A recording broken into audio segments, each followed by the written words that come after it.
Bismillahirrahmanirrahim. Assalamualaikum warahmatullahi wabarakatuh.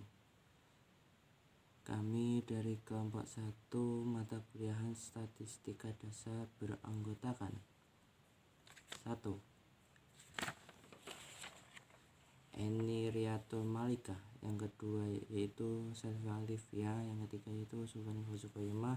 Yang keempat yaitu Wahyu Lutfi Ansori. Di sini kami mendapatkan tema tentang grafik. Kan kemarin minggu lalu itu mendapatkan materi grafik juga. Perbedaannya minggu lalu itu tentang teori dan cara penyelesaian grafik itu seperti apa. Nah, di sini dari pertemuan kali ini kita juga bertemu dengan grafik. Cuman kita ke aplikasi SPSS. Kalau kemarin itu secara tertulis, kali ini langsung mengaplikasikan SPSS. Kami mendapatkan rumusan masalah sebagai berikut. Yang pertama itu pengertian grafik, histogram, dan poligon. Yang kedua itu kegunaan histogram dan poligon. Yang ketiga itu rumusan. Yang keempat itu langkah-langkah membuat grafik, histogram, dan poligon. Yang kelima yaitu contoh dan mempraktekkan. Nah, di sini saya mendapatkan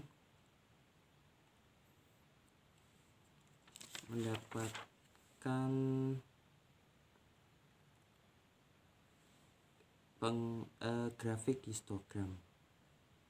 Apa sih pengertian grafik histogram? Grafik histogram adalah modifikasi dari diagram batang atau bar diagram, di mana tampilan grafis dari tabulasi frekuensi yang digambarkan dengan grafik batangan sebagai manifestasi data binning. Adapun histogram di sini merupakan grafik balok yang memperlihatkan satu macam pengukuran dari suatu proses atau kejadian. Grafik dari distribusi frekuensi ini suatu variabel tampilan histogram berupa peta 4 persegi panjang sebagai sumbu horizontal. Boleh memakai tepi-tepi kelas, batas kelas, maupun nilai-nilai variabel yang diobservasi. Sedangkan sumbu vertikal menunjukkan frekuensi, sedangkan untuk distribusi kelompok yang menjadi absis adalah nilai tengah dari masing-masing kelas. Yang kedua yaitu kegunaan dari penggunaan histogram. Kegunaannya histogram itu sebagai berikut. Yang pertama itu diagram batang umumnya digunakan untuk menggambarkan perkembangan nilai suatu objek penelitian dalam kurun waktu tertentu. Diagram batang menunjukkan keterangan-keterangan dengan batang-batang tegak atau mendatar dan sama lebar dengan batang-batang terpisah. Yang kedua yaitu mengetahui dengan mudah penyebaran data yang ada. Yang ketiga itu mempermudah melihat dan menginterpretasikan data.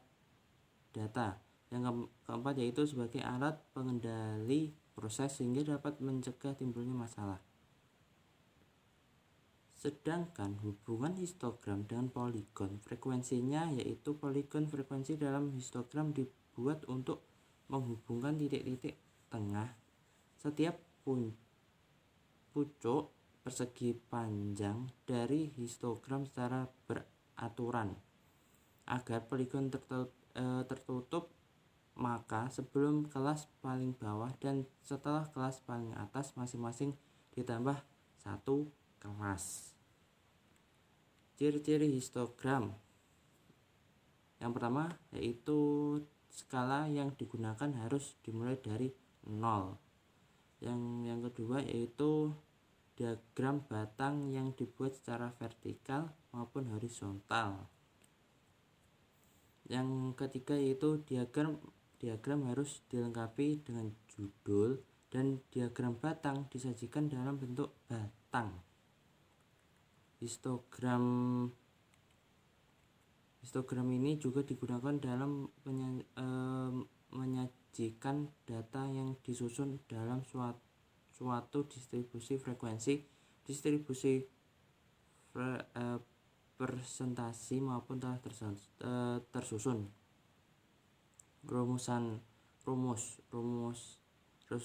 Rumusnya itu yang pertama itu menentukan nilai nyata, sama dengan minggu lalu. Rumusnya itu dibaca sendiri ya di minggu lalu.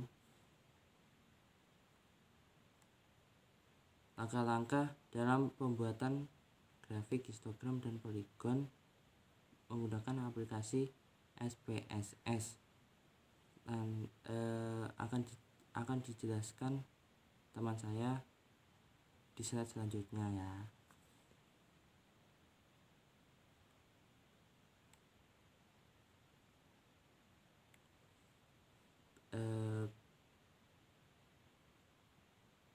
Baik, saya di sini sudah baik.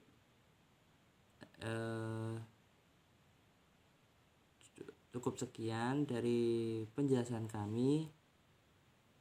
Bila ada kesalahan mohon dimaafkan dan dilanjutkan rekan saya selanjutnya ya. Terima kasih. Assalamualaikum warahmatullahi wabarakatuh. Baik, selanjutnya adalah poligon frekuensi. Poligon frekuensi merupakan garis dari distribusi frekuensi. Tampilan poligon berupa garis-garis patah yang diperoleh dengan cara menghubungkan puncak dari masing-masing nilai tengah kelas.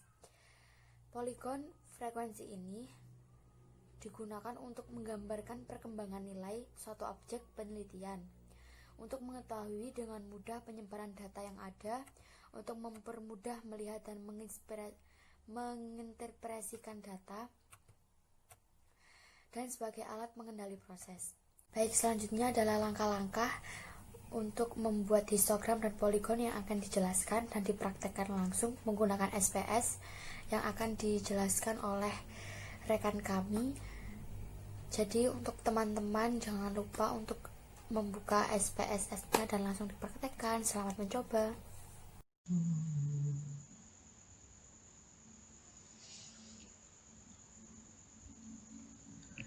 Assalamualaikum warahmatullahi wabarakatuh. Saya akan melanjutkan, yaitu berikutnya praktek atau tutorial pembuatan grafik poligon. Baik, sebelumnya minta maaf kalau ada kesalahannya atau belum bisa dipahami. Yang pertama yaitu kita buka aplikasi SPSS-nya. Kalau udah begini, kita masuk ke variable view, kita masukkan data frekuensi dan X-nya. Pertama kita masukkan frekuensi,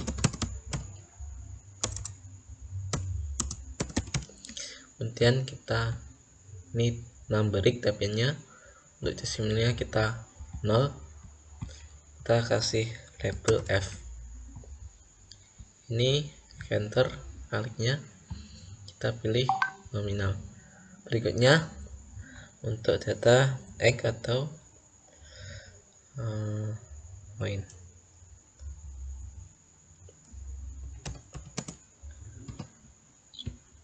sama gini, kita kasih 0, kita kasih label X, ini pilih scale. Berikutnya kita ke data view, kita isikan data frekuensi dan lainnya. Sebelumnya saya sudah menyiapkan datanya berikut ini, tinggal kita copy terus paste. Kalau sudah masukkan datanya, kita buat grafik poligonnya. Klik ke menu graph, pilih card builder, lalu klik OK. Kita tunggu ya. Kalau sudah begini, kita pilih ke galeri untuk membuat diagram garis atau bisa disebut poligon. Pilih line, kita pilih yang ini, lalu kita pindahkan yang X ini ke bawah sini, variable X, lalu variable F view nya di sini. Kalau sudah, kita beri nama di sini, titel void, pilih ke titel 1, klik polygon. Kalau sudah, klik apply, lalu klik OK. Kita tunggu.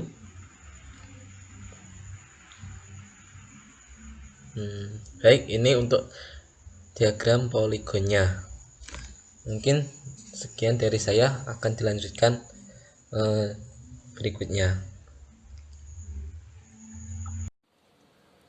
Baik, saya akan melanjutkan pembahasan kita hari ini. Sebelumnya kan tadi sudah dijelaskan tentang tutorial pembuatan grafik poligon menggunakan SPSS. Nah, di sini saya akan menjelaskan pembuatan grafik histogram menggunakan SPSS. Sebelumnya saya mohon maaf sekali ya, soalnya ada kesalahan teknis, laptop saya nggak bisa rekam suara, jadi dengan berhati saya rekamnya pakai HP aja, dan semoga paham gitu. Nanti kalau ada kesalahan atau yang bisa kurang jelas bisa ditanyakan. Caranya nggak beda jauh dengan yang poligon, cuman tetap ada bedanya gitu. Nah, kita langsung aja, ini masuk ke ini bawah, ini variable view, kita klik, ini udah masuk ya. Terus kita langsung klik aja frekuensi.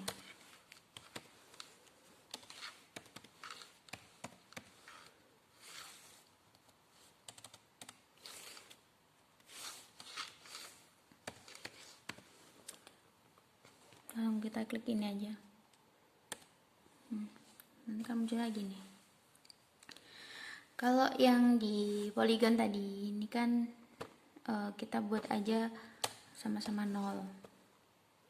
Ya udah, kalau ini kita klik right aja. Kalau yang di poligon tadi kan center.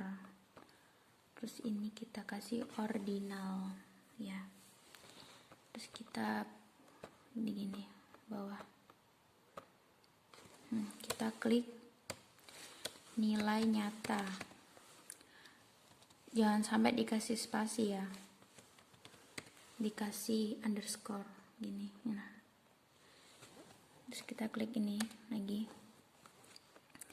Kita di sini kayak tadi kan di poligon kita kasih 0, di sini kita kasih 1, soalnya biar ada komanya.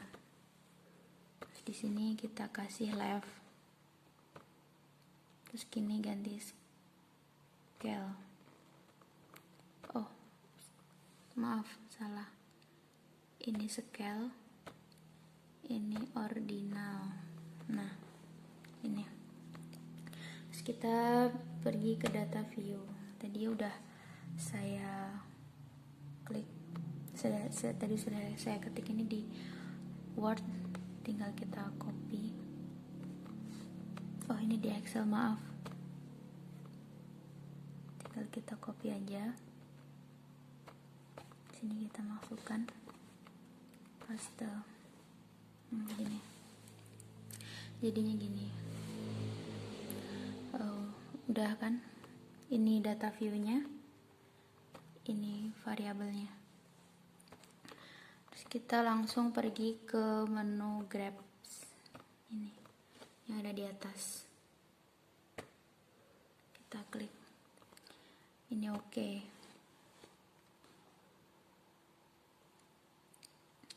Tunggu sebentar. Terus ini ada menu galeri, ini klik galeri dulu. Terus kita klik histogram, di sini kan ada tulisan histogram, kita klik ini, gambarnya diklik, terus ini sampai muncul ini ya, klik. Terus ini frekuensinya kita tarik, kita klik kiri, kita tarik sampai hitam gini. Kalau kotaknya udah hitam kita lepasin. Nah, terus nilai nyatanya kita tarik juga gini. Nah, udah. Terus tinggal kita kasih nama nih, title footnotes. Kita kasih title 1 ya, nih title 1. Kita kasih judul histogram. Kita klik apply, lalu klik OK. Tunggu sebentar. Jadinya gini teman-teman, gini. Maaf belum, intinya pembuatan grafiknya seperti ini. Maaf kalau nilainya ini nggak sama, soalnya saya otak-atik dari tadi juga belum menemukan. Nanti jika ada teman-teman yang berhasil memasukkan angkanya, kita bisa sharing bareng. Soalnya ini juga ala kadarnya, kami juga baru belajar seperti itu. Terima kasih untuk sudah menonton video kita hari ini, dan semoga selamat mencoba dan semoga sukses. Persekian presentasi dari kelompok kami. Kami ucapkan banyak sekali mohon maaf atas kekurangannya, dan terima kasih banyak sudah meluangkan waktunya untuk menonton video presentasi dari kelompok 1 pada mata kuliah statistik dasar ini. Sekian saya akhiri. Wassalamualaikum warahmatullahi wabarakatuh.